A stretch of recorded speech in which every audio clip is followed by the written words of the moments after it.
That was what upset Lena almost more than anything.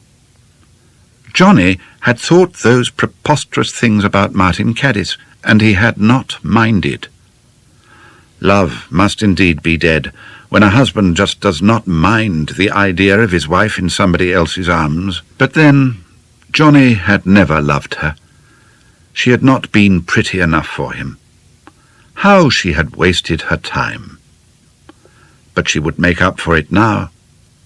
She was pretty enough, it seemed, for Ronald. She would give Ronald everything, everything she could, everything.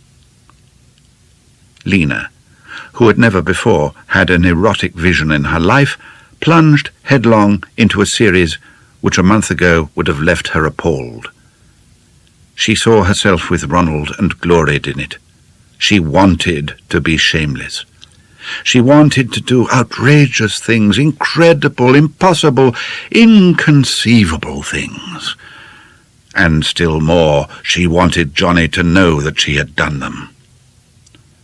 Ronald faded out. Lena was walking the streets, haunting bars, blatantly accosting men. Every woman wonders sometimes how she would shape as a prostitute.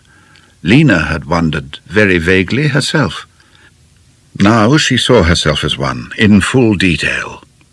An extraordinarily successful one. A queen of prostitutes.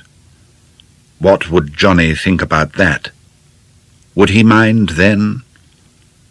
She turned over onto her other side. She never would, and never could be a prostitute. Prostitutes are born, not made. Why waste time on an unproductive theme? Ronald was recalled. Lena might never be a prostitute, but she would be a marvellous mistress. She could be, she wanted to be, she would be. She wondered with interest whether Ronald had any abnormalities. According to Johnny, all men had some bias towards abnormality, greater or less. Johnny had tried occasionally to hint to her of his own, but Lena would never let him. "The normal's good enough for me," she always said. She knew very little about the subject. It did not repel her, it simply did not interest her. She had read one book of Krafft Ebing's, and it had all seemed very childish and silly.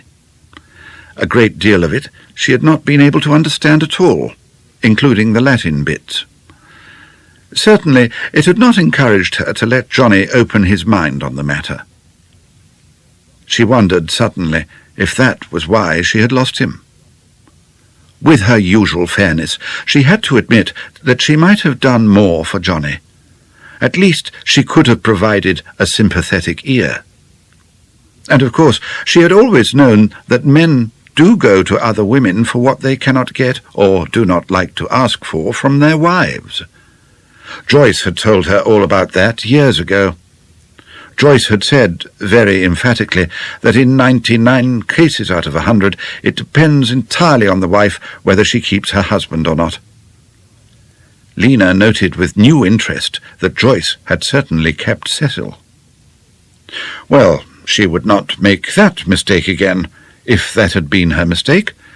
She almost hoped that Ronald had a few abnormalities, so as to give her the opportunity of not making the mistake. She didn't care. Ronald, at least, should never call her prim. She tried to remember what she had read in Krafft Ebing. Yes, she would do far more for Ronald than she would ever have done for Johnny. Far more. And somehow, Johnny should learn just what she could do for another man. That was quite settled. Lena went to sleep. The next day, Ronald announced that he was going to marry her. Early the next morning, a good deal too early, thought Lena, dragged out of bed to speak to him on the telephone, he rang up to ask her out to lunch. Lena refused, a little waspishly on account of her warm bed. He asked her to dine with him. She refused. "Don't be so absurd, Ronald. I can't see you every day. Besides, we're going out this evening." "You are going to see me every day," said Ronald. Finally, Lena promised to have tea with him in his studio to see his pictures. Ronald lived in a service flat in Westminster, but he rented a studio in Chelsea. His sitters preferred to be painted in Chelsea. Lena got there punctually at 4:30. She had had to hang about for a quarter of an hour on the embankment in order to do so. A little anticipatory thrill ran through her as she knocked on the door inscribed with Ronald's name. A bigger one followed it when Ronald opened the door to her, for Ronald wasted no time. He took her straight into his arms and kissed her as if he had been living for that minute all day. "My darling." He held her away and looked at her. "You enchanting creature. You've done it." He had noticed the feather instantly. "It makes all the difference. I told you you'd look adorable, and you do." "What nonsense," Lena said happily. Ronald helped her off with her coat. He wanted her to take her hat off too, but Lena felt a curious reluctance. It seemed somehow more final. The kettle was almost boiling, and Lena made the tea. They used a corner of the model throne for a table. Lena walked about the studio, a bun in one hand, looking at Ronald's pictures. She was relieved to find that the modern influence in them was slight. Ronald did not paint his sitters with red noses, by way of a crude suggestion that they drank too many cocktails, or with no tops to their heads and enormous thighs. But he was not photographic either. No photograph could have done his women such justice. Lena was impressed. Without doubt, Ronald was clever. And he worked. It was Joyce who had said, very significantly, "And he works." "I'm going to paint you as soon as I can work off the commissions I've got on hand," Ronald told her, "just like you are now." "In this frock?" She was wearing a frock of green jersey with a white collar and very long white cuffs. The feather had been chosen to match it. "Yes, I shall call it the green feather, but I'm afraid it will blast my reputation forever." "Then you'd better not paint me." "Why should it?" "Because I live on silly women who like to inform the world, through my portraits of them, just how fatuous or vicious they are. I seem to have a knack of showing it in their faces." "Well," Lena smiled, "I don't think I'm vicious, but I often think I'm very silly, so that will be all right." "If I painted you, Lena," Ronald said seriously, "it would be to show the world that there's one woman in it who's everything a woman could be. In fact," he added with a laugh, "if I go on knowing you much longer, Lina Aysgarth, I'm afraid you'll rob me of my livelihood." "I shall? How?" Ronald laughed again. "Well, let's put it, by destroying my lack of faith in women."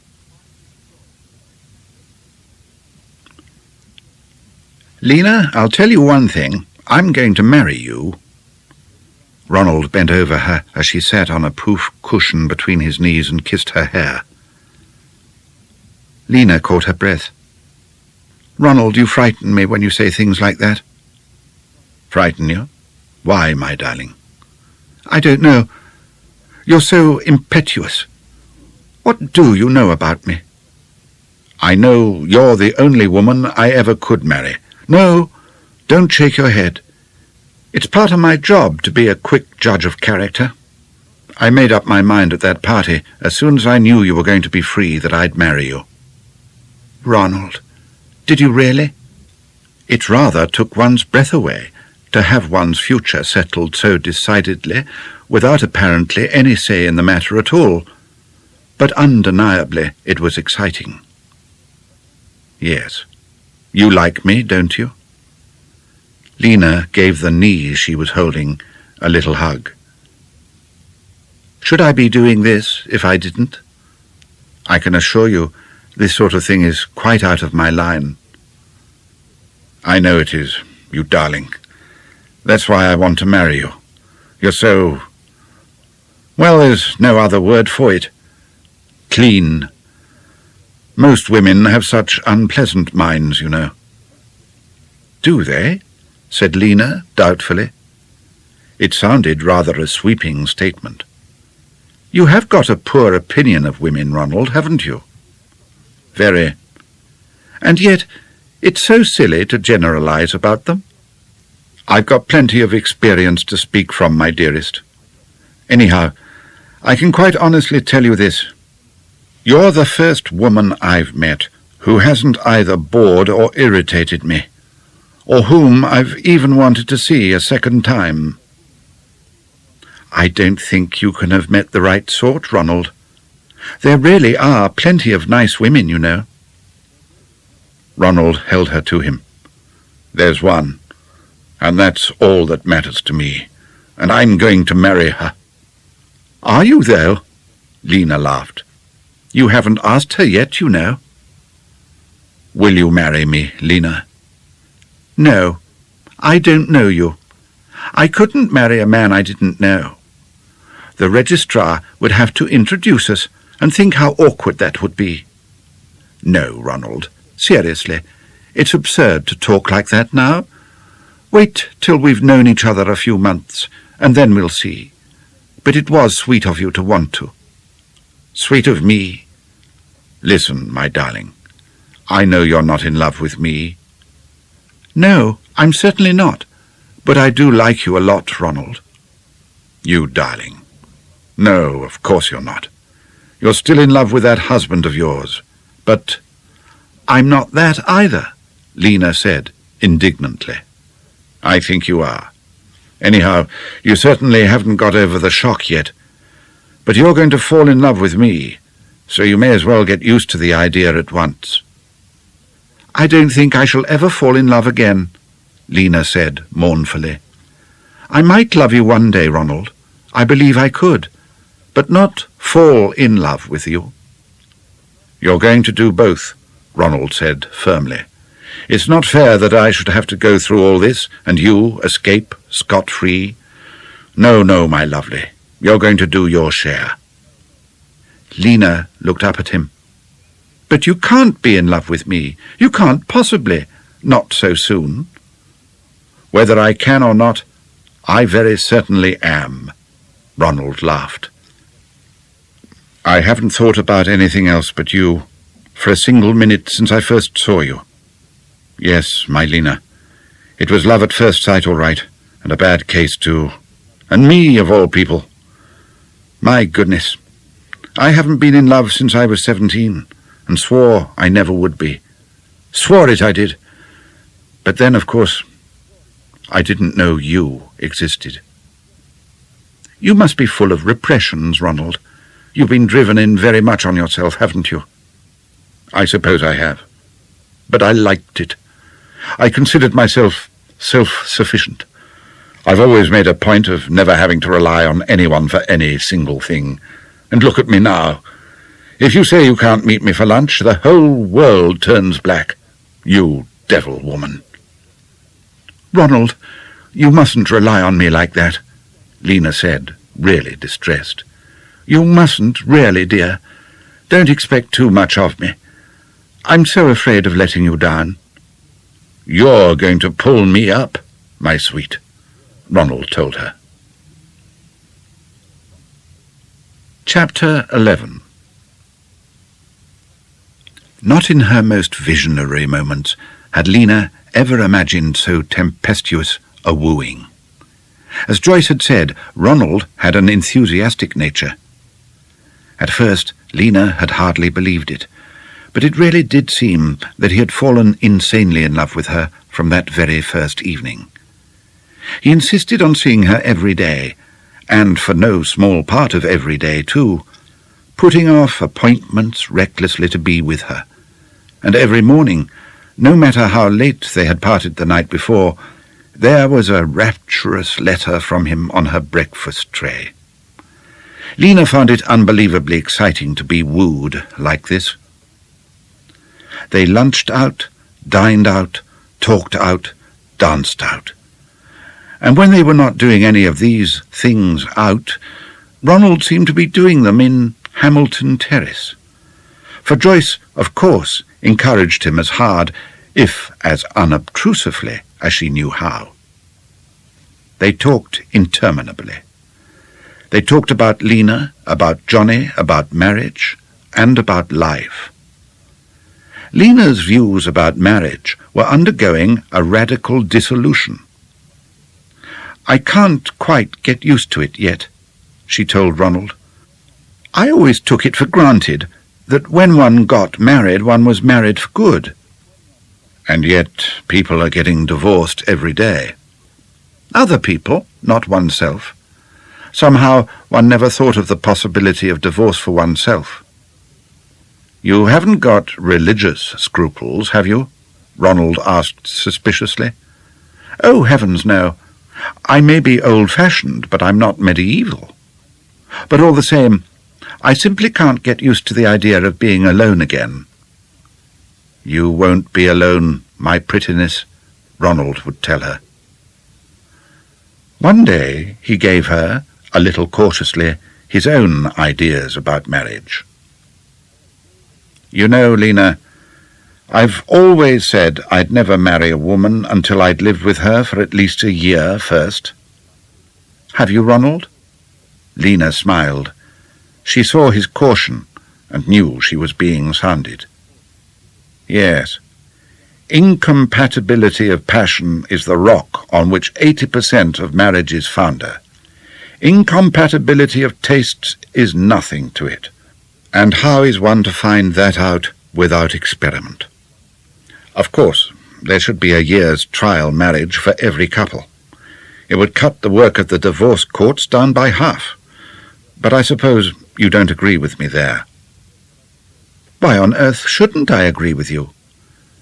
A year ago, Lena would most emphatically have disagreed with Ronald. "Well, it doesn't seem the kind of theory you'd hold." "Oh, I'm quite broad-minded, and I do agree with you. I think it's only common sense. If ever we do decide that we like each other enough, the ceremony wouldn't mean anything to me."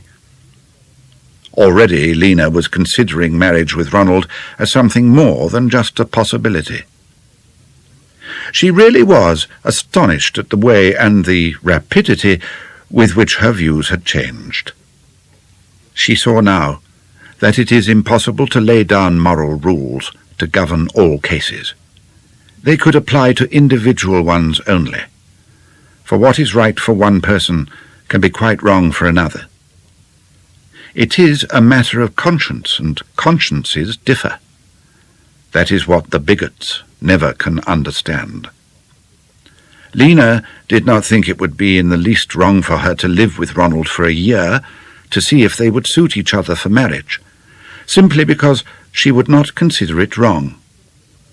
But for a Roman Catholic, who rarely believes in the sacred permanency of marriage, it would be wrong.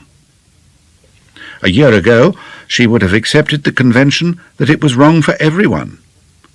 Now she was learning to think for herself. In the same way, she tried hard to look on unfaithfulness in marriage with a more understanding eye, though here she was not so sure that she had convinced herself. "I wouldn't have minded if Johnny had come to me and told me that he was going off with someone for the weekend," she would say to Ronald. "I'd have let him go. I shouldn't have minded a scrap." "You would." "I don't think I should, as long as it was all open and honest. What I can't get over is having been kept in the dark. All those women knew, and I never guessed a thing." At this point, Lena would invariably begin to cry. "That's what I can't get over." "That's just wounded vanity, darling." "I don't care what it is. I can't forgive him for making confidants of other women and never saying a word to me. I feel I've just been made to look a fool." That when she came down to it, was really what had turned Lena's love for Johnny into bitter anger against him, that she had been made to look a fool to her friends. My sweet.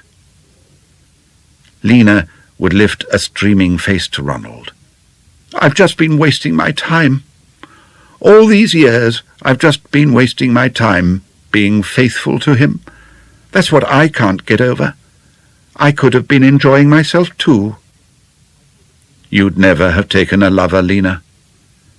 Even Ronald's complacent belief in her own decency would annoy Lena. I probably should. Why shouldn't I?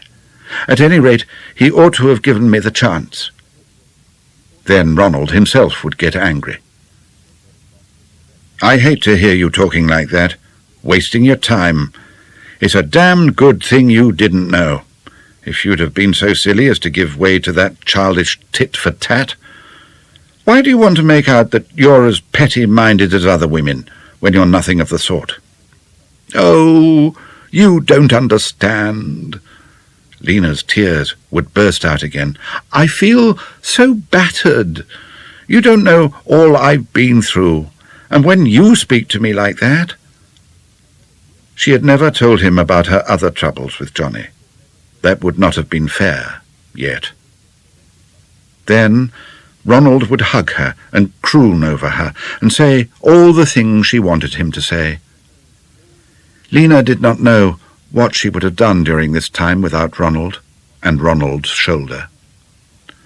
Ronald himself told her plainly what he was trying to do for her. You have been battered, poor little thing, and my first job is to rehabilitate you in your own eyes. You're altogether too humble, my Lena.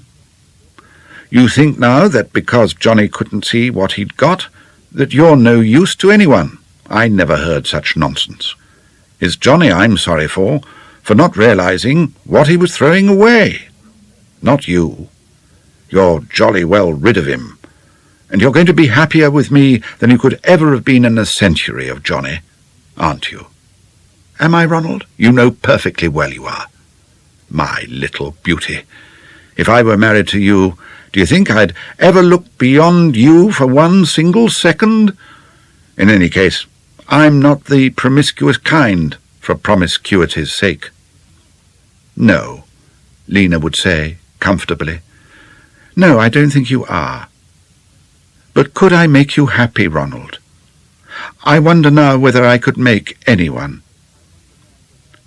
Ronald's reply to that would be a physical one, and leave Lena squeaking a recantation of such heresy. So that, my lovely, Ronald would explain, is why I tell you just what I think about you. Any other woman would become unbearable if she knew how much I adored her and how perfect I thought her. So conceited you're going to get if I'm not careful. You pretty little creature. Stop just like that till I kiss the edge of your smile. But you mustn't overdo it, Ronald, Lena would say, kissed. No one knows better than I do that I'm anything but pretty.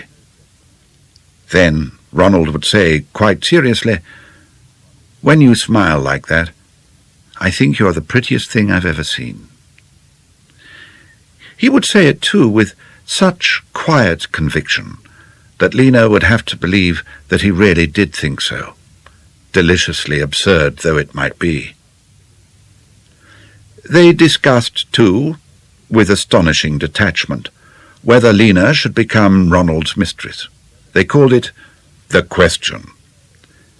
Afterwards, Lena would wonder sometimes whether it had really been herself talking so calmly and with such common sense about such a revolutionary conception.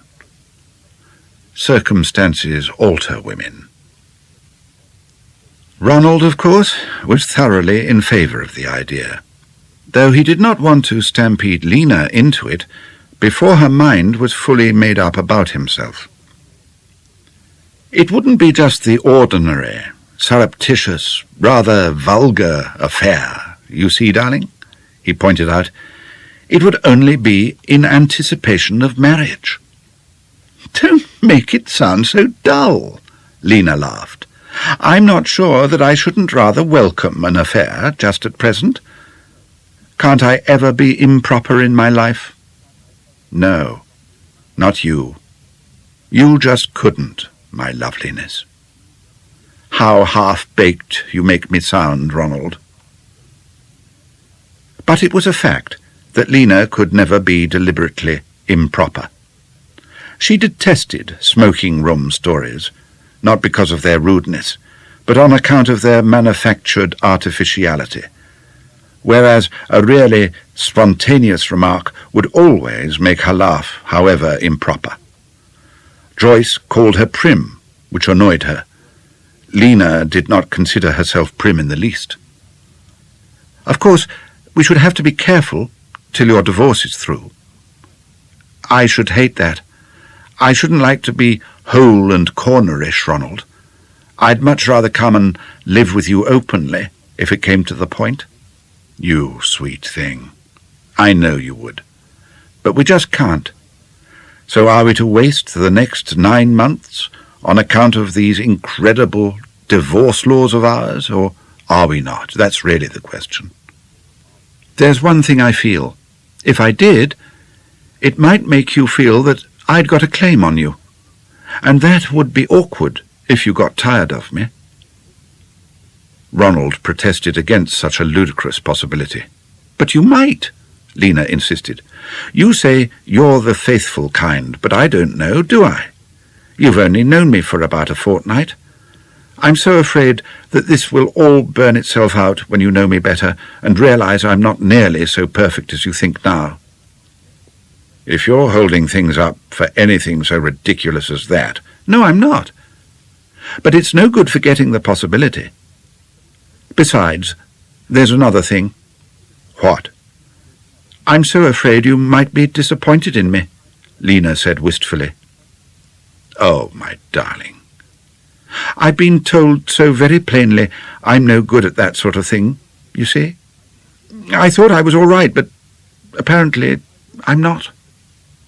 My little thing, just give me the chance to tell you what you really are, Ronald said fervently. Lena sighed. The spectre of Johnny was at her elbow again. They were both silent for a few moments. Lena, Ronald said, come away with me for a week tomorrow. No, Ronald. You don't like me well enough yet? It isn't that. I do like you well enough. You're the only man I ever have besides Johnny. Oh, damn Johnny. Darling, don't keep dragging him in with every other sentence. Do get him out of your mind. I can't, Lena said mournfully. I do try, Ronald. Honestly, I do. And it isn't as if I still loved him. I hate everything to do with him. But it's no good going away with you until I can get Johnny out of my mind, is it? Lena did not want a spectre in her bed as well as at her elbow. No, I suppose not. Though I wish you didn't say you hated Johnny. I'd much rather you were just indifferent to him. But Lena— Yes? Don't keep me hanging too long. I'm no celibate, you know. Lena gave his hand a squeeze. I don't mean to keep you hanging. It's just that I must be sure. Yes, of course. But I'm not a celibate. And since I met you— Lena, sweetheart, they say there's nothing like a really good woman to drive a man who loves her to prostitutes. I've always said that was nonsense. Don't make me understand what they mean. Lena sighed again. You must do as you think best. It was a favourite observation of hers. It evaded responsibility. But for all Ronald's hint, she could not make up her mind to that first, final step.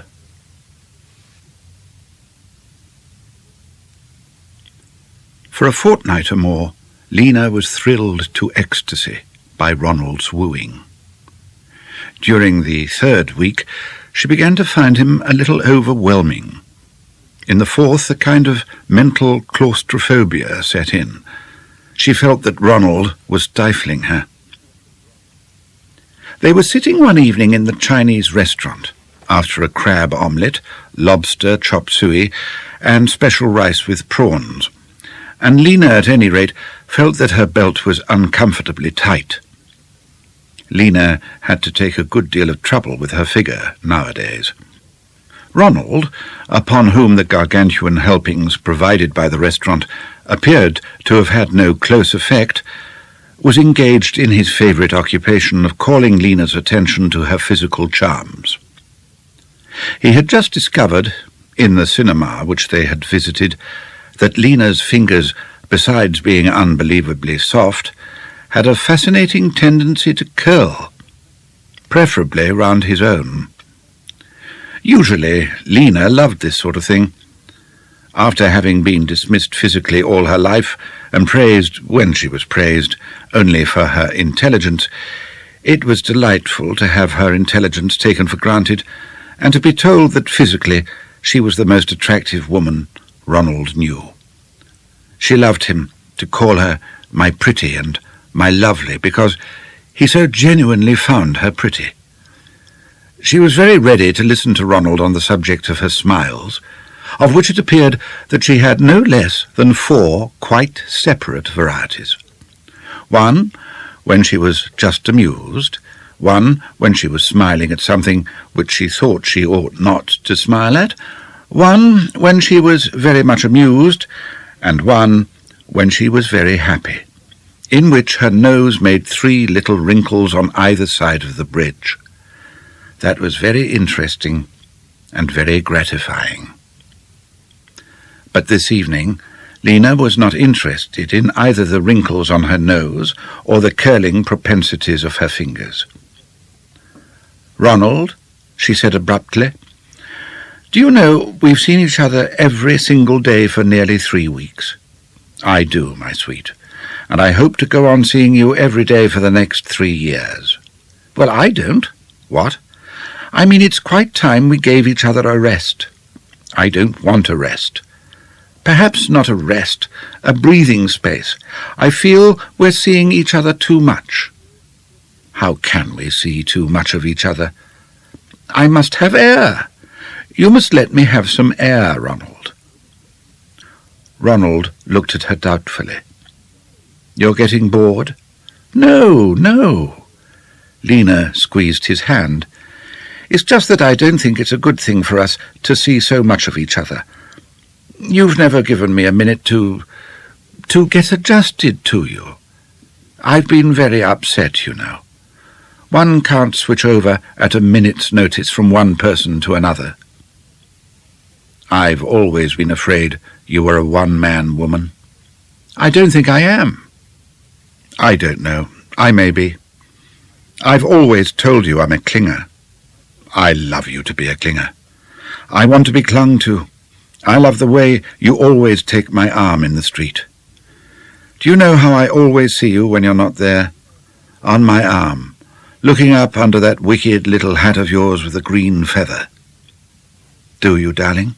said Lena, perfunctorily. She often called Ronald darling now.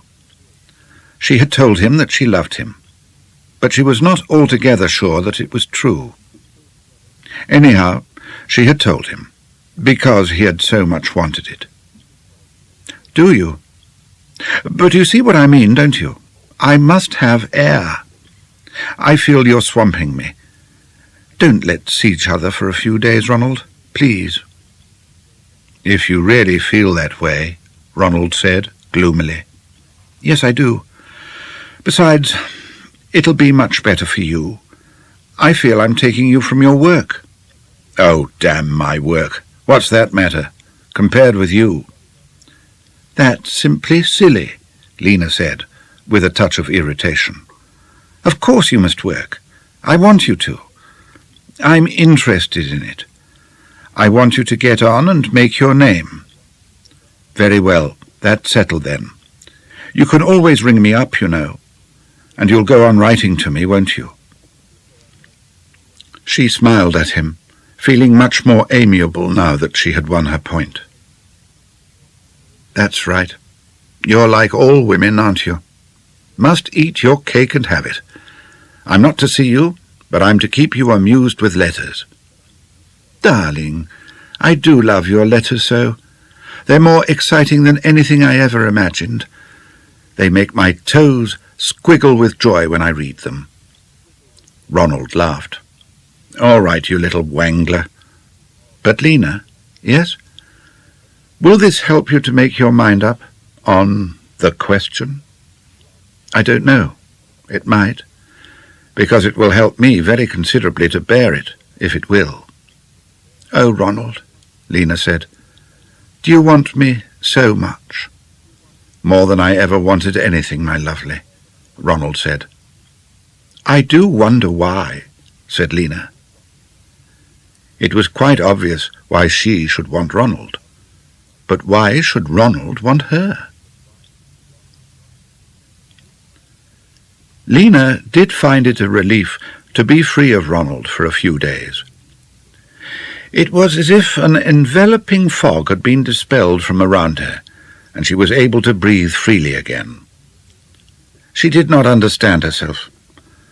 "I suppose it must mean that I don't really love him," she thought, "and yet I seem to love him much more now that I'm not going to see him." It was all very perplexing.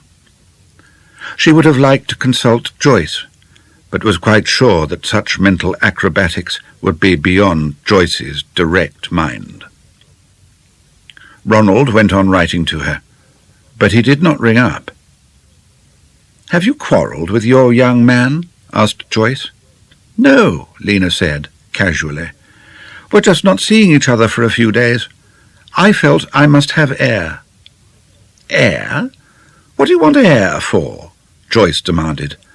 "I should have thought you'd had all the air you wanted with Johnny, and more. Don't you play fast and loose with Ronald, Lena. He's too nice for that silly sort of game." "I'm not playing fast and loose with him," Lena retorted indignantly. But was she? She would not give him an answer on the question. She saw him when she wanted to, and not when she didn't. She told him she loved him when she was not at all sure that she did. Was she insisting on all the jam on her bread and none on his? The last thing she wanted to do was to keep a man on a string in the usual selfish, feminine way. She went off and wrote a letter to Ronald, the first she had ever written him. "Ronald, darling, you must have a letter after all the ones you've written me. I'm trying to get things sorted out, but life still seems very complicated.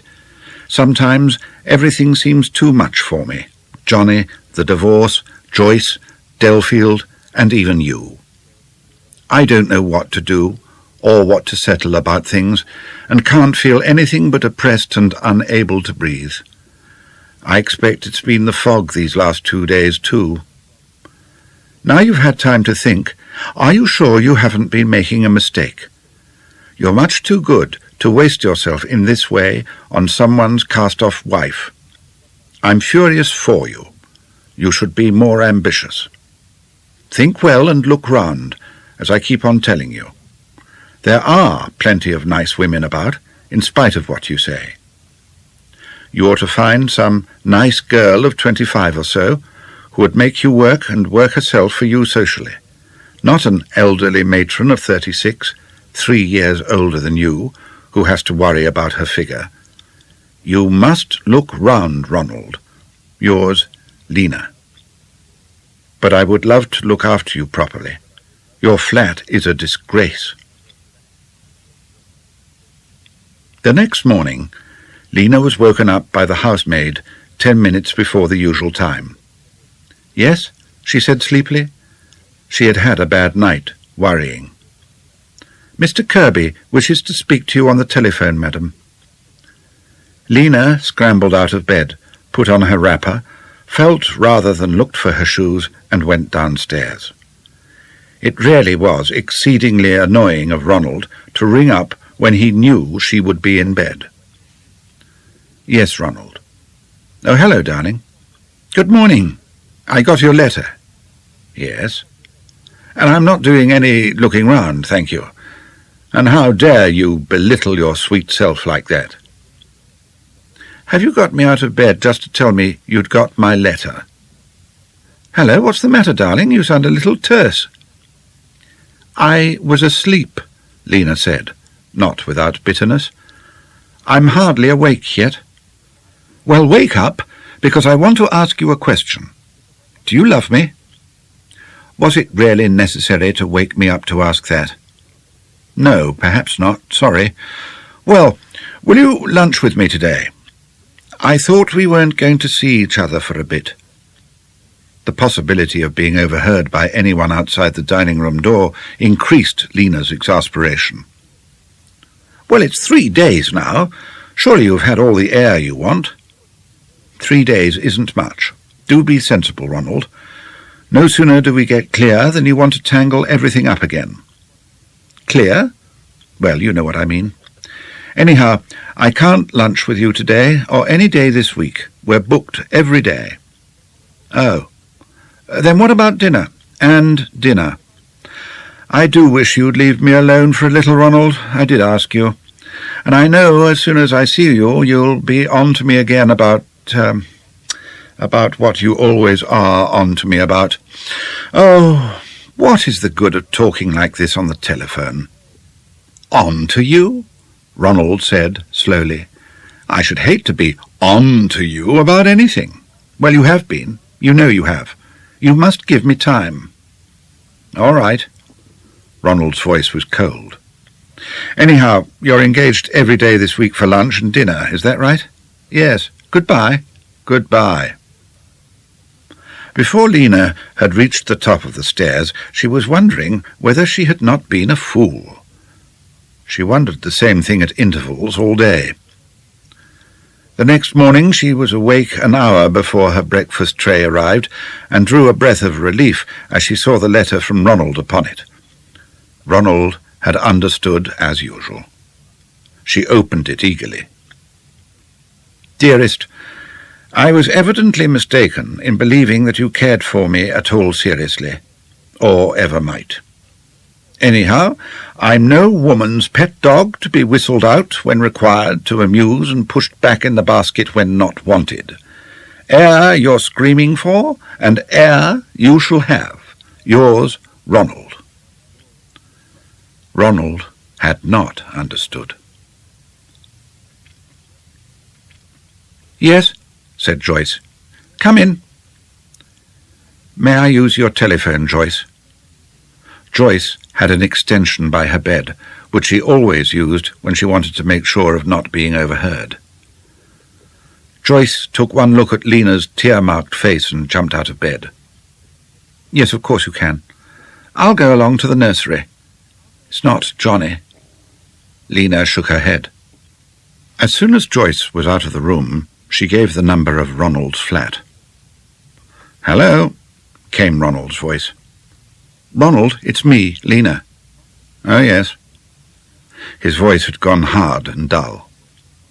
Ronald, how could you write to me like that? How could you? There was a long pause at the other end. It seemed to me about the best way to write, Ronald said slowly. You made me cry. You made me cry, Ronald. Good heavens, as if I hadn't had enough to cry over already without that. Listen, I'm crying now. She was crying, unmistakably. I'm very sorry, darling. I was going to write to you at first, and then I thought I might say things I'd be sorry for afterwards, so I'm ringing you up instead. Yes? Ronald sounded more sympathetic now, but very, very cautious. Ronald, don't you love me any more? That isn't in question, as you ought to know, my dear, but the other way round is, very much so. But I do love you, Ronald. I told you I did. I only wanted a little air. Yes. Again there was a long pause at the other end. Lena waited fearfully. Look here, Lena. Ronald's voice was full of decision. Look here. I quite see your point of view. All this hasn't been fair to you. I took you on the rebound, and that's never satisfactory. I won't have you like that either. You've got to love me as much as I love you, or it's not the faintest use our getting married. And you're perfectly right. You must have time to see things in perspective. Very well. We won't see each other for 3 months. 3 months? Lena wailed. Is that too long? Much too long. Well, a month, then. But, darling, I shall be miserable. I want to see you. I don't need not to see you to make up my mind. It's practically made up already. Besides, it's you I'm thinking of as much as me. I feel you ought to do so much better for yourself than marrying me. Ronald, take me out to lunch today. No, said Ronald. You must have time to think things out.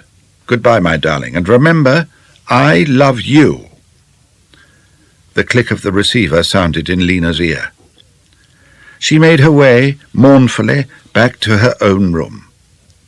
She had been right. That cursed exasperation of hers had led her once more into making a fool of herself. A whole month! She felt absolutely alone and forlorn, and this time it was utterly and completely her own fault. And the unbearable thing was that it was so unnecessary, for she knew now that she must love Ronald. There had been another letter on her breakfast tray. Lena opened it now mechanically. It was from the detective, to report that he had been able now to collect enough evidence against Mr. Aysgarth to make a successful action for divorce inevitable, and was forwarding same to her solicitors. He also took this opportunity of enclosing his account to date. Lena crumpled it up and threw it on the floor. Then she picked it up again and smoothed it out. Of course, a cheque would have to be sent. Johnny. It had taken her some moments to realize that it was of great importance to her to divorce Johnny.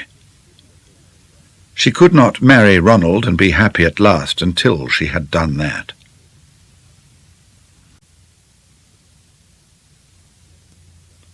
Chapter 12. Joyce was giving a party.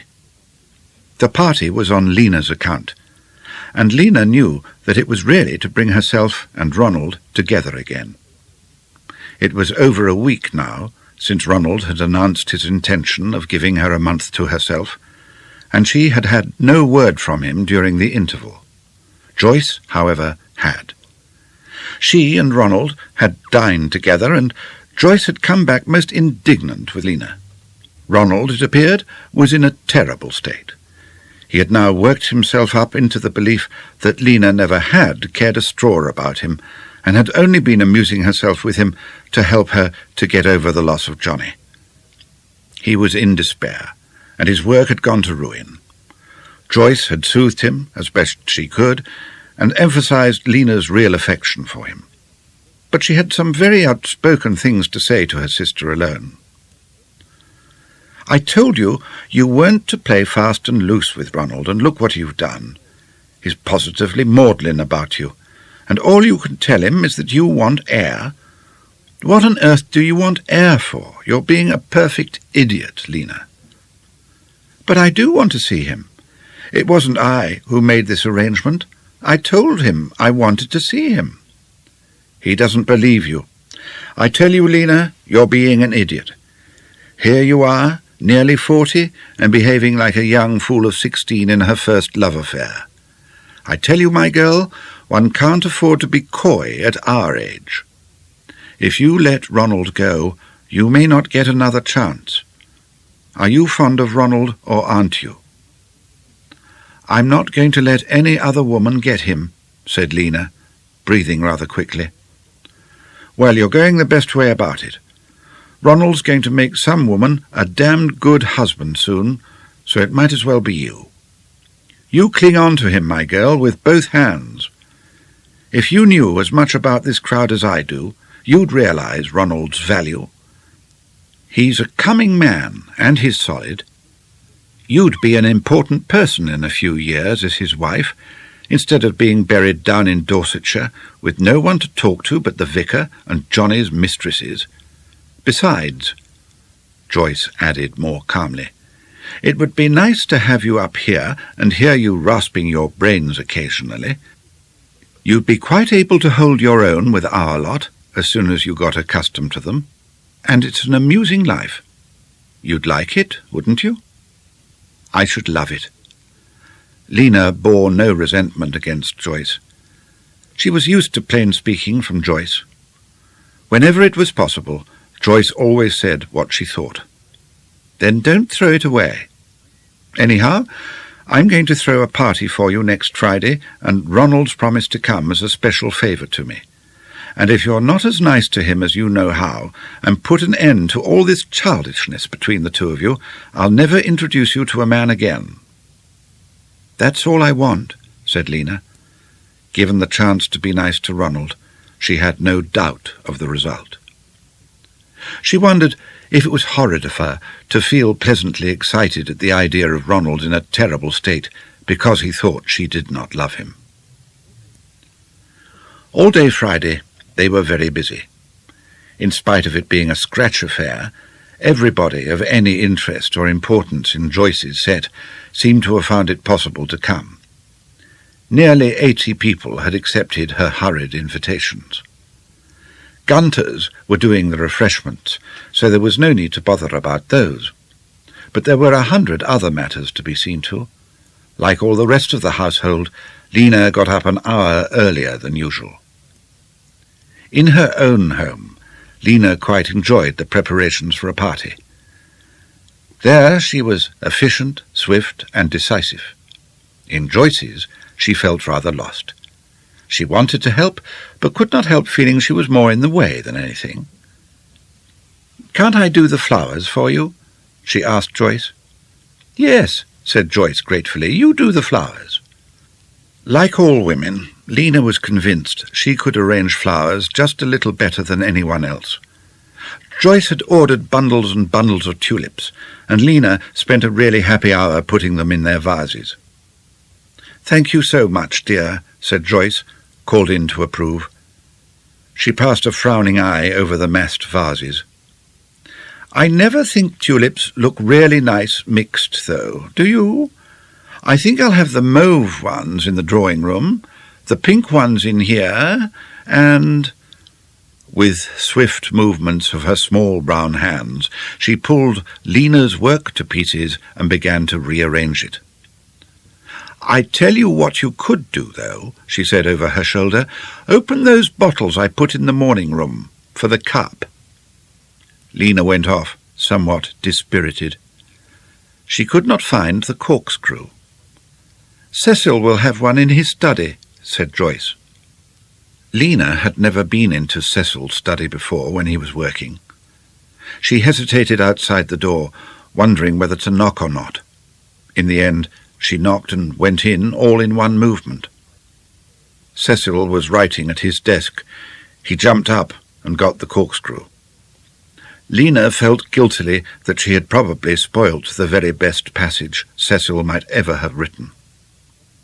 She went out, envying him his calm detachment, to open the bottles morosely in the morning-room. She had not been trusted to mix the cup. At 6, Gunter's men came, and the confusion grew worse. Lena hung about, wearing a helpful face and feeling a nuisance. Joyce was making cocktails. "Let me help," said Lena. "I tell you what you could do," said Joyce over her shoulder. "Keep an eye on Armorel. Nurse is busy mixing the cup for me." Armorel was discovered in the dining-room, filching things off the plates with all the depravity of 6 years old, as the men put them out. Lena, having no children of her own, knew that she was better able to manage them than any infatuated mother. She reasoned with Armorel. "You didn't quite realize you oughtn't to do that, dear, did you?" "No, Auntie Lena." "I know if you thought, you'd never do a thing like that when Mummy's back's turned, would you?" "No, Auntie Lena. So now you understand you won't do it again, will you? Oh, no, Auntie Lena. Joyce's voice floated down from the drawing-room. Lena, will you bring the mauve tulips up here? Lena took the mauve tulips up, secure in the knowledge that Armorel could now be safely left. She came back to find Armorel filching things off the plates, to the open encouragement of Gunter's men. At 7 o'clock, the soda water had not come, and Lena was able to make herself useful by telephoning for it. They ate a scrap meal off the corner of Cecil's study table and went up to dress afterwards. At 9 o'clock, Joyce came into Lena's room. Ronald's here. I told him the party was at 9. Go down to him as soon as you're ready. You've got a clear half-hour to do your grovelling in, and grovel. You owe him that. All right, said Lena. All right. She was not going to grovel for a moment, but she would forgive Ronald very nicely. As she put on her frock, she looked forward to forgiving Ronald. It was a charming frock, if a trifle candid. White satin, cut as low as possible in front, and a good deal lower than that at the back. Women were being candid that season. Lena looked at herself in the long glass from every possible angle. Her face was all right. Her fair hair, brushed tightly to her head and unwaved, only curled at the ends round her neck, inwards at the sides and outwards round the back, gleamed under the light. Her frock, worn this evening for the first time, was admirably slimming. "Well, I'm damned if I look a minute over 30, observed Lena contentedly to her reflection, and went downstairs. Ronald was waiting in the empty drawing-room. "Hello, Lena," he said casually. "Look here, am I the first, or is the party off?" Lena went up to him and held up her red mouth. "Lipstick could go to hell. Is that all you've got to say to me, darling?" "No, not by a long chalk it isn't." Ronald put his hands on her bare shoulders and rocked her to and fro. "I want to know what the devil you mean by playing me up like that." "Playing you up, darling? That's what I said. I know I played my cards badly. I know I let you know how infernally fond I was of you, so you just thought you could take me for granted and do what you liked about it. Isn't that right?"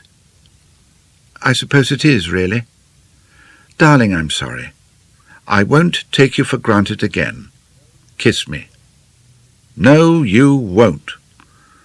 Ronald was rocking her more violently. "I tell you, I've had a hell of a time these last few days, and I'm not going to have it again. I know your sort. What you need is a good spanking." "Ronald, you wouldn't dare." Lena thought he looked almost as if he meant it. "Wouldn't I?" Ronald said grimly. "Wouldn't I? Let me tell you, that's just exactly what I've come here to do." "Ronald!" 3 minutes later, Ronald said, a little breathlessly, "Now I'll kiss you." He hugged her to him, crushing the breath out of her. Lena had never had such a painful kiss before, but she did not protest. "That's the stuff," she said to herself exultantly, as she ran up the stairs to her room 5 minutes afterwards. One's face can always be redone, and 3 minutes with a needle would repair the tear in her frock quite well enough. That's the stuff. That's the stuff. The name of Miss Ethel M. Dell did not enter her mind, so she could not wonder if it had occurred to Ronald's. Lena had made up her mind at last.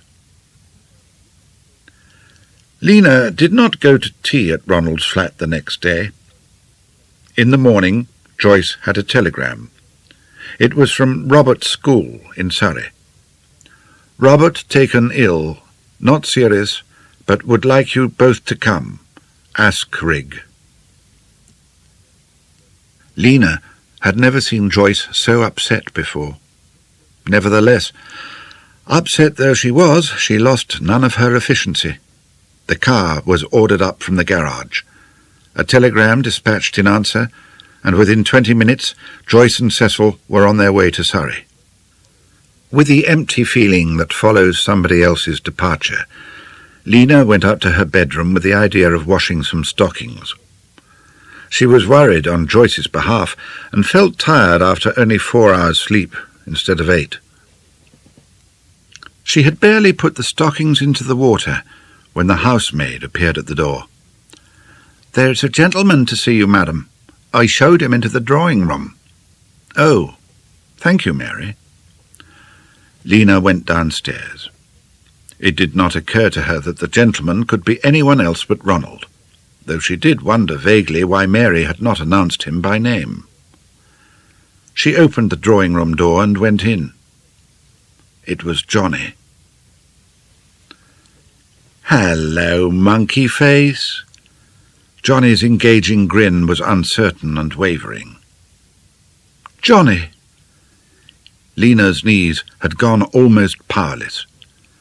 She managed to get to a chair and clung to its back, struggling for self-possession. "What on earth do you want?" Her voice, at any rate, sounded cold. "You, monkey face. It's no good. I can't live without you. I simply can't. Listen, I love you.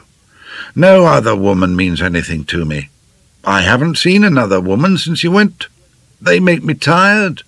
You're the only woman in the world for me. I know I've treated you rottenly. I swear I'll be different if you'll come back to me. Won't you have a shot at it, monkey face?" He tried to take her in his arms, but Lena resisted him. "This is a rather different tale from the one I heard from you last," she managed to get out, with a fair enough semblance of calm. "I know. Darling, I was mad that evening. I can't think what made me say those things to you. They weren't true, hardly any of them. I just wanted to hurt you. I was crazy." "Some of the things you said were crazy, certainly." "About Caddis?" Johnny said shrewdly. "Darling, I know. But I was so infernally jealous." "Jealous?" "Even if it had been true, you said you didn't even mind." "I had to pretend not to mind. But you gave me hell over Martin. I was mad with jealousy. Honestly, I was." "And so you find you love me after all, do you?" Lena said slowly. "You're sure it isn't just that you're running short of cash, Johnny?" "Oh, damn the money.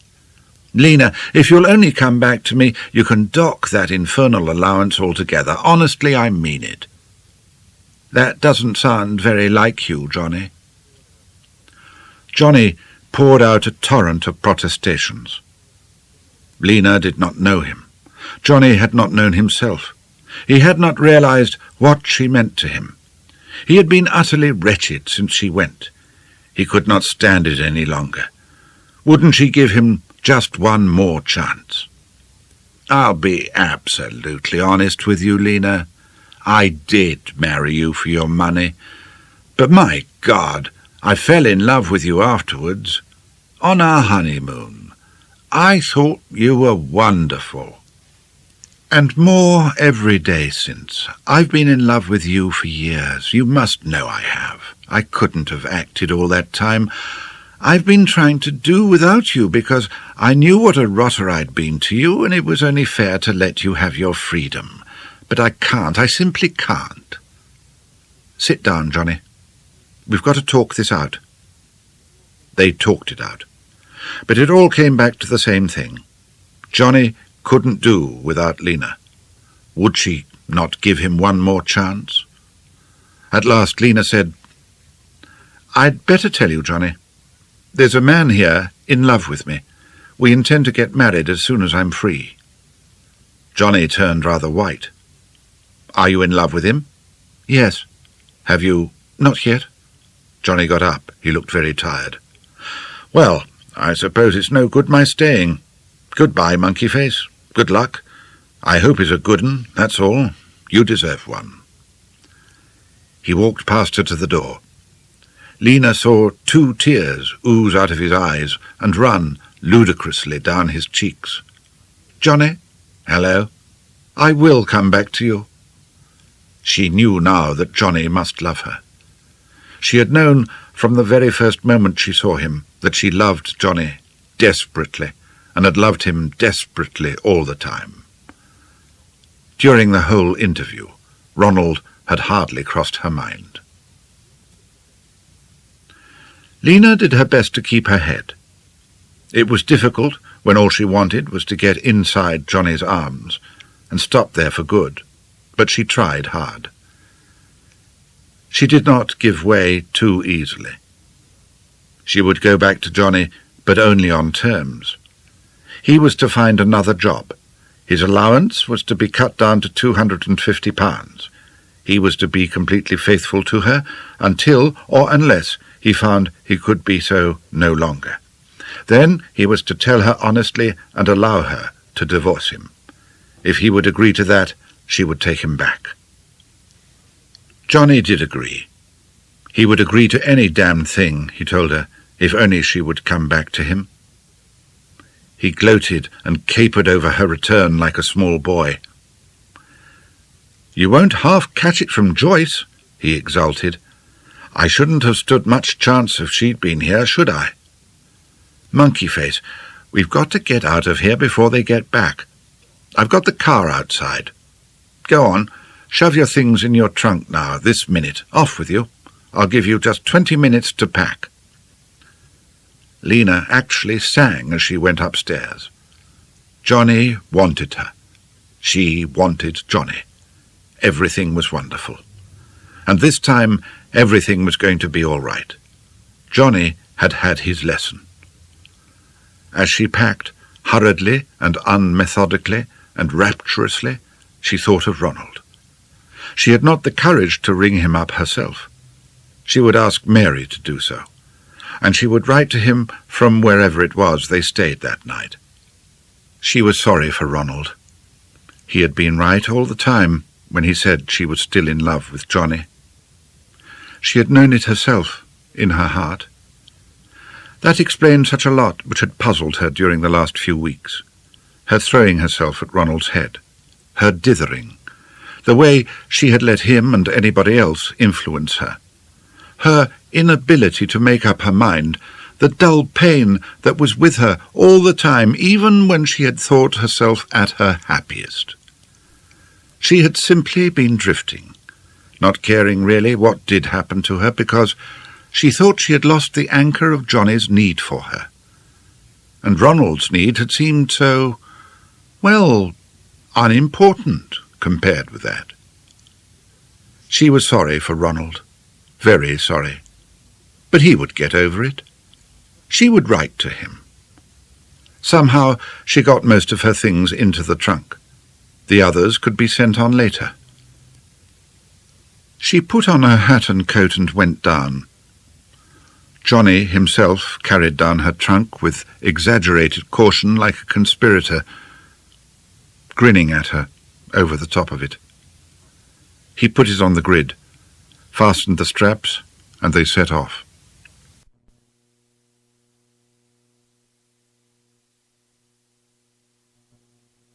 It was 2 months since Lena had come to stay in Hamilton Terrace, but she felt that she was leaving nothing of herself in London.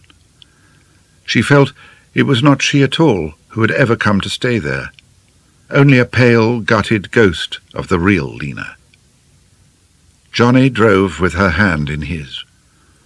When he had to release it to manage his gears, he put it on his knee. When they were clear of London, Lena said to him, "Yes, my lad, you were right. If Joyce had been there, you wouldn't have had such an easy job of it. It was just your luck that you came on the very day she had that telegram." "Luck?" Johnny grinned at her with ingenuous triumph. "I sent that telegram." Part 3. Chapter 13.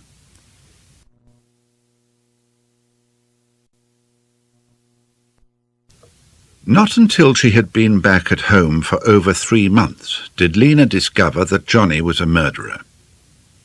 They had been 3 very excellent months. Johnny had been charming to her, completely devoted. Lena, very suspicious at first, and fighting instinctively against his charm, had become convinced. Johnny did love her. He could not possibly have pretended like that. When at last she allowed herself to believe it, Lena thought she was happier than she had ever been before. She had made it up with Janet in an emotional scene when Janet, the unemotional, wept against Lena's cheek and implored her forgiveness. But Lena did not see nearly so much of her as before. It was almost impossible now to get Janet to the house at all. She was positively terrified of encountering Johnny. The Newshams Lena had cut clean out. Luckily, they lived nearly 5 miles away, so there was little difficulty there. Everyone in Up Cottary had been delighted to see her back, but Lena felt that their welcome was tinged with bewilderment. No one ever said so, but it was plain that everybody had thought her quite mad to part from Johnny, even temporarily. Lena talked brightly about her holiday in London. But she knew that it had been more than rumoured round the neighbourhood that she and Johnny had parted for good. To Ronald, Lena had written the very first evening, from Bournemouth, where they stayed a few days while Delfield was being opened up again and new servants engaged. She had written as nicely as she could, and without saying anything that she knew would make Ronald despair worse. She did not tell him that she loved Johnny and not himself. She let it be inferred that her return was due to duty only. She did tell him plainly that if this last experiment failed, she would become his if he still wanted her. She let it be gathered that in her opinion it probably would fail. It never occurred to her that, given the choice between cake and bun, she was seizing the cake and telling the bun to stay fresh, just in case. Reading the letter through, she found it cold comfort for Ronald. Ronald had been very, very good to her, and he wanted her so badly. Her emotion boiled up, and she added a postscript. Whatever happened, whether she stayed with Johnny or not, she would go away with Ronald for a week during the summer, if he would like that. Lena, hating to be dishonest, felt she owed him at least that. The question of morality troubled her very little.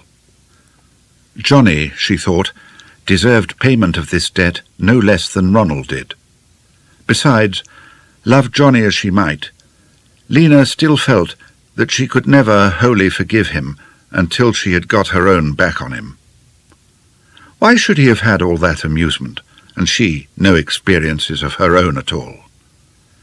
Let her have those, and they could begin again fair. Not for a moment did she look on it as tarring herself with the same brush. Influenced by this new outlook, she took a good deal more freedom for herself. Those 2 months at Joyce's had unsettled her. She found now that she was no longer content to let Delfield, Johnny, and Janet form the boundaries of her life. She went up more than once to London alone, staying at an hotel, Johnny neither objecting nor questioning, and of course dined with Ronald. They discussed the situation very earnestly, and when she was with him, Lena still found herself very much attracted to Ronald. It was comforting, too, to feel that she had him to fall back on if ever Johnny did let her down again. For Ronald, in the end, had become resigned into sense, as Lena considered sense. He took it hardly at first, as was only natural, and poured out a torrent of protests and appeals to Up Cottary, threatening to come down there and carry Lena off from under Johnny's nose if she persisted in this insane altruism. Lena had managed to stop that, but Ronald had remained difficult for some time. In the end, however, he did become resigned, gave the experiment 6 months, and supposed he could wait that time extra, especially if Lena would go away with him during it. He wrote to her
if ever Johnny did let her down again.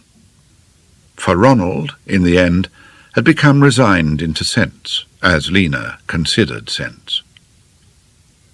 He took it hardly at first, as was only natural, and poured out a torrent of protests and appeals to Up Cottery, threatening to come down there and carry Lena off from under Johnny's nose if she persisted in this insane altruism.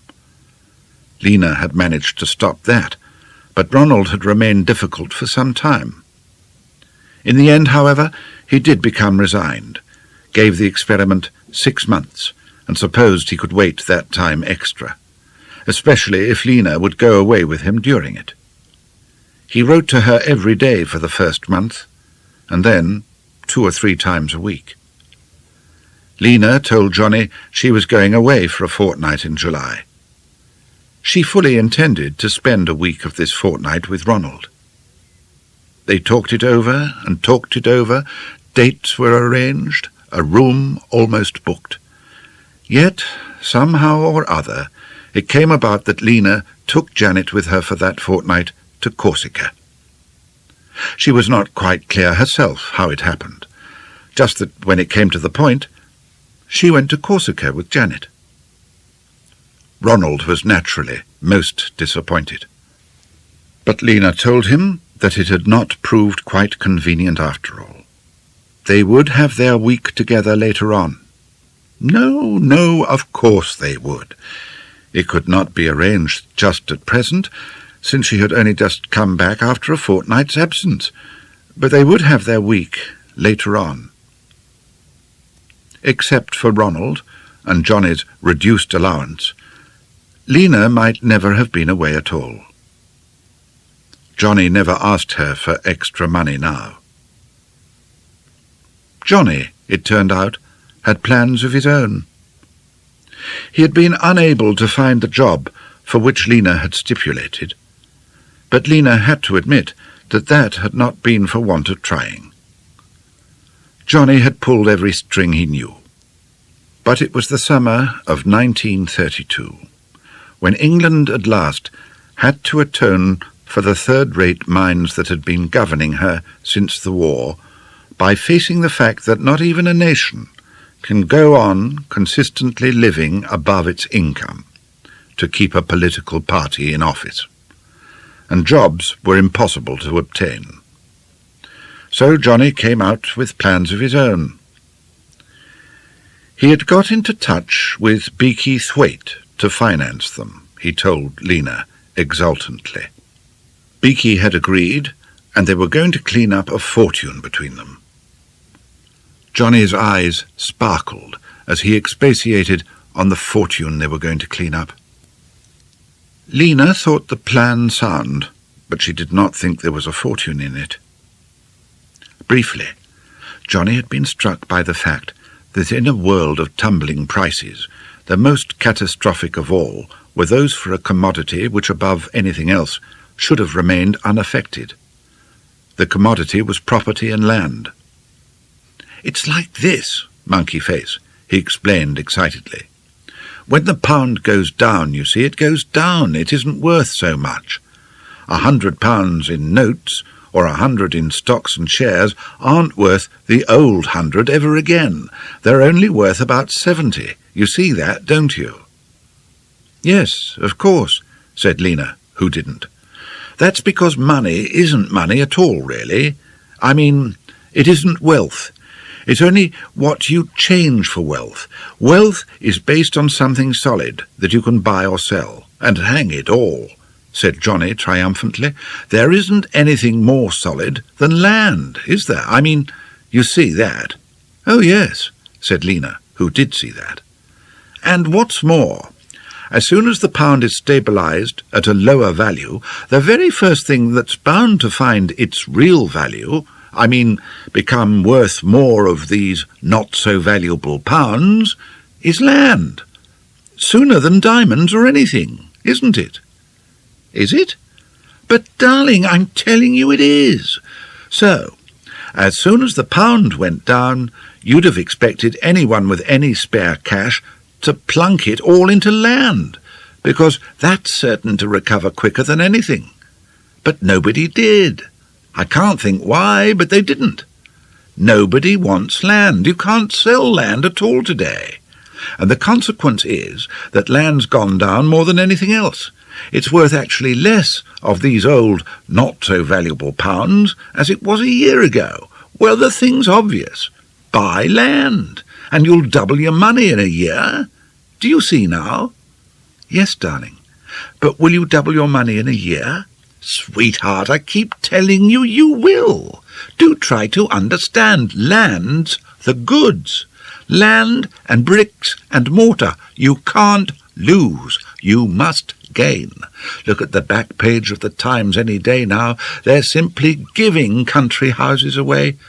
You can buy a house that would have cost 10,000 3 years ago for 4 now, and less. Why everyone doesn't snap them up, I can't think." "Will they double in a year too?" asked Lena intelligently. "Well, I don't know about that. Not so certain as land," Johnny said sapiently. "Anyhow, we're not going to risk them. We're going out for building sites." "Building sites? Yes. I know a fine site in Bournemouth that they were asking 12,000 for a year ago, right in the centre of the town. Simply asking for a block of shops. Couldn't be safer. We're getting it for 7, and we'll sell this time next year for 15. "That sounds very good." "Darling, do be a little more enthusiastic. I don't think you understand even now. Look here. We buy the site for 7. It's worth, say, 11. Along comes the trade recovery next year. Everyone screaming for more shops, more business, more everything. People beginning to build everywhere, and we've got the best site in Bournemouth. Now do you see?" "Yes, I think it looks a very good idea. But will the trade recovery come along next year?" Johnny threw his hands in the air and began all over again. "How much money is Mr. Thwaite putting up?" Lena asked, when Johnny had proved his case once more and she had approved it. 12,000. And 12,000 will make 12,000, so that's 6,000 apiece. How's that?" "Very good, darling. I hope it comes off." "Of course it'll come off. And there'll be a few more pickings than that," Johnny added with a grin. "Will there?" "Yes, it's like this. Old Beaky got tipped the wink that the pound was going to crash and what to do about it. So he sold out £12,000 worth of shares, sent the money over to New York and had it turned into dollars, on the sly, of course. Nobody knows a thing about it except himself and me. It's in a bank over there. One of us is going over there to get it and bring it back in cash and bearer securities so that it can't be traced." "Why mustn't it be traced?" "Oh, better not," said Johnny vaguely. "As a matter of fact, Beaky is windy. Thinks he might get into trouble over having sent the money out of the country and all that. Anyhow, the joke is that old Beaky did what he was told, but he hasn't the vaguest idea why he was told. Beaky always was a bit batty, but he's got so much money it doesn't matter. He hasn't realized at all that his 12,000 in dollars will be worth over 15,000 when it's turned back into pounds again, owing to the exchange having gone up in the meantime. He thinks he's still got only 12, and, exulted Johnny, he's going to give me a cheque for the whole boiling in dollars, and I'm going over to New York to collect it, and he only expects £12,000 out of it, and I'll get you a new hat when I come back, you funny little monkey face." "Wait a minute," Lena worried. "I don't understand. You're going to bring back 15,000 and only give Mr. Thwaite 12. You don't mean that, surely?" "Commission," said Johnny glibly. "Always done. You don't understand these things, darling." Lena could only laugh. Johnny was so transparent. "I understand that you're intending to cheat Mr. Thwaite out of £3,000, Johnny, and you mustn't do anything of the sort. You'll give him his full 15,000. After all, you say you're each going to make 6 out of it?" "All right, monkey face," Johnny said in a resigned voice. "I suppose if you say so." "I was an idiot to tell you." "You'd have been a bigger idiot if you'd done it and he'd found out." "Is that a promise, Johnny?" "It is, you little Puritan." Johnny smiled. "Lucky for us, you're not in business, isn't it?" "Very well," said Lena. "It's a promise. And I shall ask Mr. Thwaite myself if you gave him the whole 15,000. Johnny's face fell so suddenly and so completely that Lena laughed again. Johnny was exceedingly transparent. Lena took Johnny's tendencies quite for granted now. So Johnny went to New York, and Lena, having quite decided to give Ronald a week of Johnny's fortnight's absence, altered her mind at the last minute and decided instead that this would really be too unfair to Johnny. She was sorry for Ronald, who was very disappointed. It was in September that Lena found the notebook. Johnny had been back from America about 3 weeks. He had not been at home very much, owing to the requirements of his new business. The owners of the building site in Bournemouth were being difficult, scenting Johnny's keenness to buy, and had raised their price, necessitating a procession of telegrams and conferences. Johnny was touring about a lot too, with Beakythwaite, looking for other promising sites. He assured Lena with as much enthusiasm as ever that everything was marvellous. But these things took time. One morning, having seen Johnny off to Bournemouth once more, Lena decided with reluctance that she really must look out the things for the jumble sale. She had promised the vicar some old clothes of her own and Johnny's, but had put off from day to day the task of sorting them out. Before her resolution, induced by a pleading postcard that morning from the vicar, could ebb, she went upstairs as soon as she had finished her morning talk with the cook. There were a couple of hats, some well-darned stockings, 2 or 3 pairs of old shoes of her own, and a frock or two, which she made into a pile in the middle of the bedroom floor, and then went through her drawers for oddments of ribbons and underclothes and ornaments to add to them. It was surprising, when once she had made up her mind to part with things, how much she found she could spare. It always was. Then she went into Johnny's dressing-room. Johnny had told her what clothes of his she could take. She looked them out, added them to the pile, and looked into Johnny's wardrobe. She decided that he could be very well rid of an elderly mauve suit, which she had never very much liked, and which she was quite sure Johnny had not worn for at least 2 years. She took it off its hanger and felt in the pockets. There was an equally elderly handkerchief in the breast pocket, and nothing else at all but a little cheap black notebook in one of the side pockets of the coat. Lena opened it idly to see whether Johnny would want it preserved, or whether it could be thrown away. Most of the pages were blank, but a few at the beginning were filled with writing. Johnny's writing, in pencil. The first one was headed Arteriosclerosis. Lena was interested. Arteriosclerosis was the disease she knew which had caused her father's death.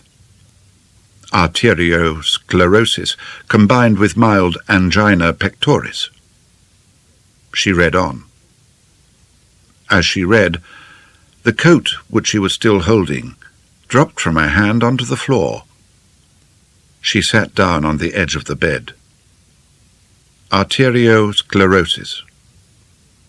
Arteriosclerosis may be defined as a condition of thickening of the arterial coats with degeneration, diffuse or circumscribed. The process leads, in the larger arteries, to what is known as atheroma and to endarteritis deformans, and seriously interferes with the normal functions of various organs. In the early stages, the patient should be enjoined to live a quiet, well-regulated life, avoiding excesses in food and drink. Alcohol, in all forms, should be prohibited. Angina pectoris. Whatever the cause, arteriosclerosis predisposes to angina. A majority of the patients have sclerosis, many high blood pressure. The patient may drop dead at the height of an attack or faint and pass away in syncope.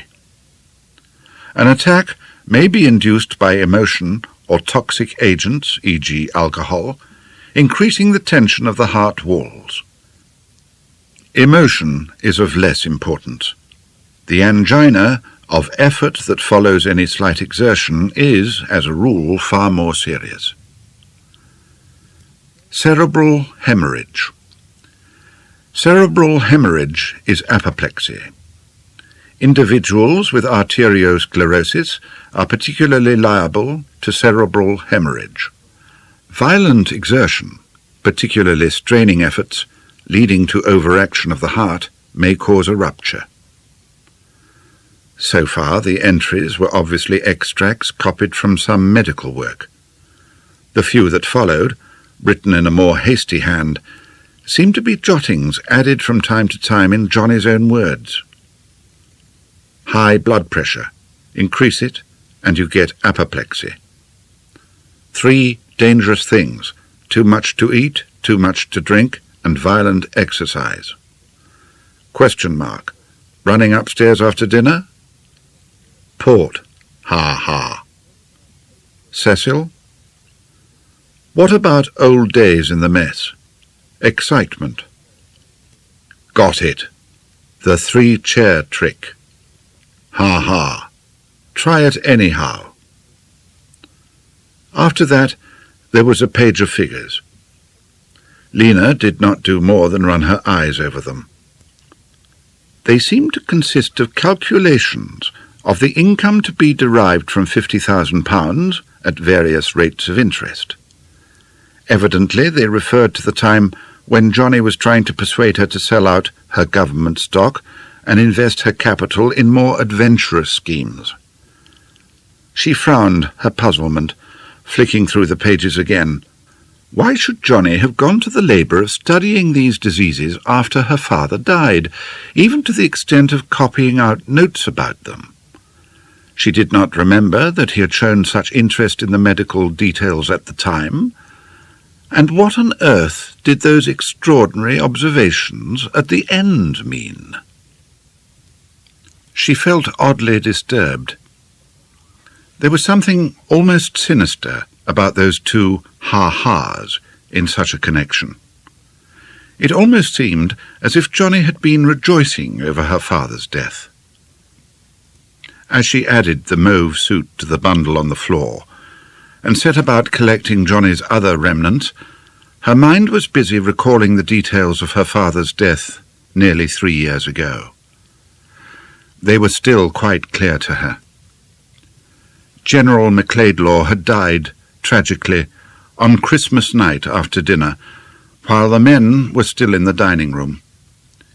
He had seemed quite well during the meal, and had eaten the usual Christmas dinner, and, in the usual way again, probably a little too much of it. A very special sherry had been got up from the cellar, and a still more special hock, and the General had had his full share of them. It was remembered afterwards that Mrs. McLaidlaw had reminded him, not without anxiety, that his doctor had warned him to be very sparing in his use of alcohol in any form. But the General had robustly damned the eyes of all doctors and retorted that Christmas came but once a year.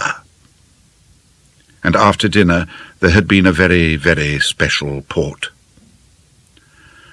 The doctor had had no doubts about the cause of death. He had not put his conclusion so bluntly to the family, but its gist was that the General had drunk a great deal too much.